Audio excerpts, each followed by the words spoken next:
Well, a very good morning to you, Ndu Oko. I do believe you are doing great right there, of course, alongside Dennis Settle.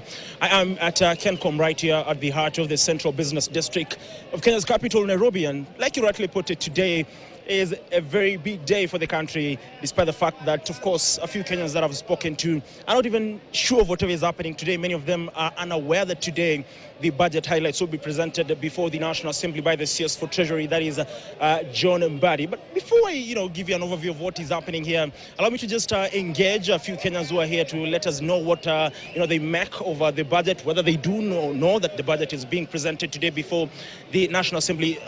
Labda you start with your name, and do you know that today is the budget day in the country? To start with, my name is Broderi Kakoko. I come from Homa Bay County, where Mbadi comes from. And yes, I'm aware that the finance bill is being announced today. The budget, that is? Yes, the budget, yes.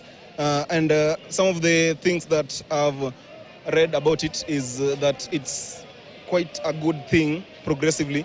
But maybe the hinge in them is that they do not prospect about, they don't prospect in entailing the principle of intergenerational principle that maybe makes us to entail a budget that goes over a long duration of time, let's say over 100 years, because we are in this Kenya for a long time, and it's good to protect life and income and everything, all the resources that we can have, and we can grow them in a long duration of time, not just thinking about the next year. Okay. Yeah. Pretty much. Just let me stop you there. We have a budget that will be presented today worth around 4.8 trillion Kenya shillings, of course, up from 4.3 trillion in the 2025-2026. Today's is 2026-2027. As a young Kenyan out there, do you feel, we are being overambitious in terms of that particular budget plan or spending plan that we're setting of 4.8 trillion?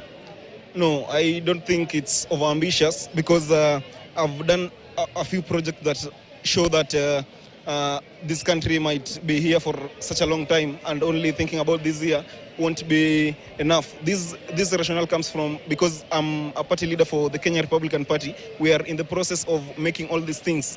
So we have highlighted projects, because, from history we can even see that let's say, for example, the United States of America is going to have its 250th anniversary. So if you scope that into what the Minister for Treasury is going to do today, if he does something for 100 years to come, or entailing that kind of period, it will be such a good thing. It will be such a good thing. It will be such a good thing. Okay, pretty much. Let me just engage this gentleman here. Maybe you tell us your name and what are your expectations in regards to today's budget, which is will be presented to the National Assembly by the CS for Treasury, John Mbadi. Okay, my name is Peter Mwangi Washira. My expectation on this budget of today, I'm expecting that the CS will caution petroleum products. Likewise, we can see we have a budget of 4.8 trillion. This is a growing economy, but however, Mwananchi feel the effect of that growing economy. I am also expecting that things to do with things like housing levy. Currently, the housing levy has no date of, it's like, I'm hearing that it will become a security for loans. And I think we should caution that and maybe have a date of when that housing levy will come to an end.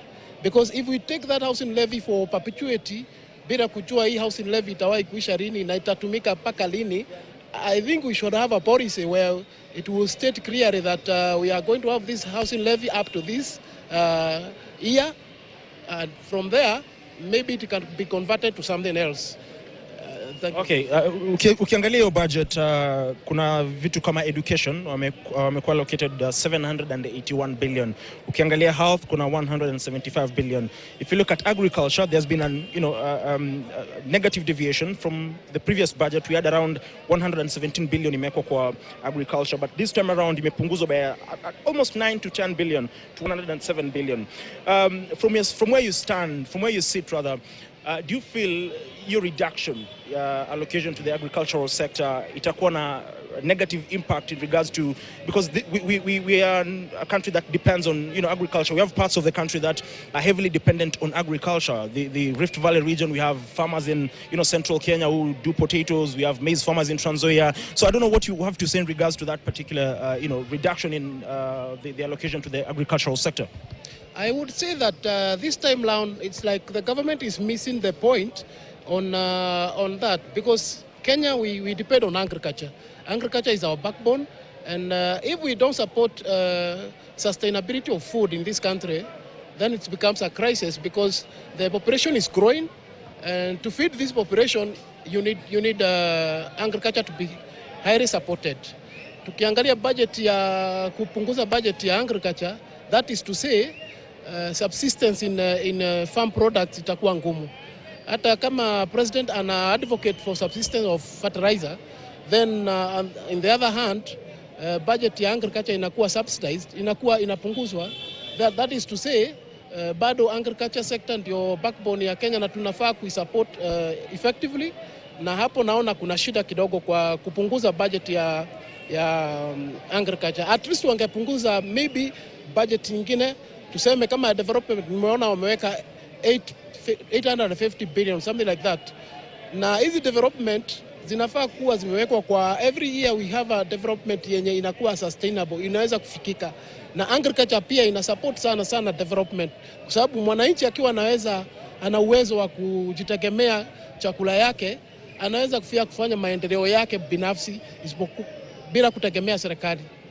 Labda tu la mwisho, wewe kama Mkenya hivi sasa, hali ya uchumi ikoje kwako? Do you feel pressed by the current economic situation, because the government inasema economy iko sawa, economy ina grow, and but the situation appears to be different to some Kenyans. I don't know kama kwako hali ni tofauti ama una feel things are a bit better. Basically for me, I would say that na sio mimi binafsi, Kenyan population, wananchi wa Kenya wanaumia kulingana na budget. Leo hii ukiingia na 1,000 kwa bank, that 1,000 you will buy only 2 or 1 item, and your 1,000 will be gone.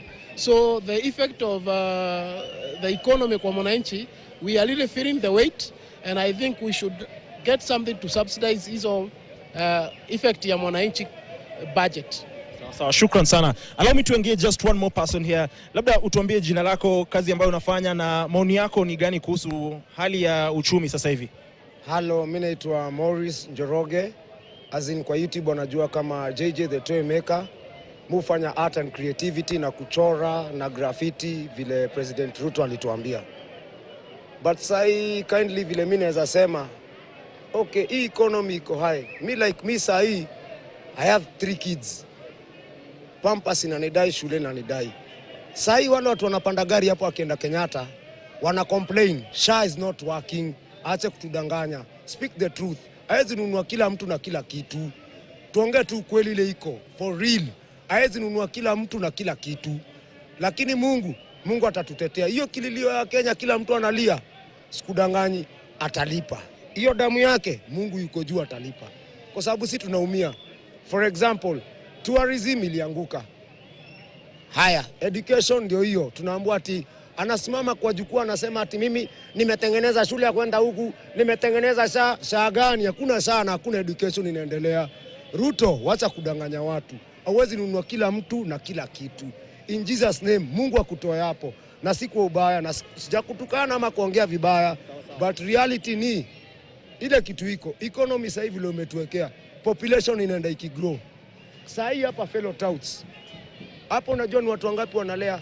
Many Kenyans, but congratulations to kwa KTN kwa kuja kutuhoji. In Jesus name. Shukran. Of course, those are the views of Kenyans out here who are lamenting about the economic situation. You've heard him rightly, put it in terms of whether SHA is working or not. He's lamenting about that. He's lamenting about the cost of living, which he says is skyrocketing. So that is just what is happening here, and what Kenyans have to say. We'll of course come back to you later on in regards to engaging more Kenyans and getting to understand what they have to say in regards to this budget and even the expectations as the country prepares for the next general election. Back to you, Ndu. Thanks very much, Ian.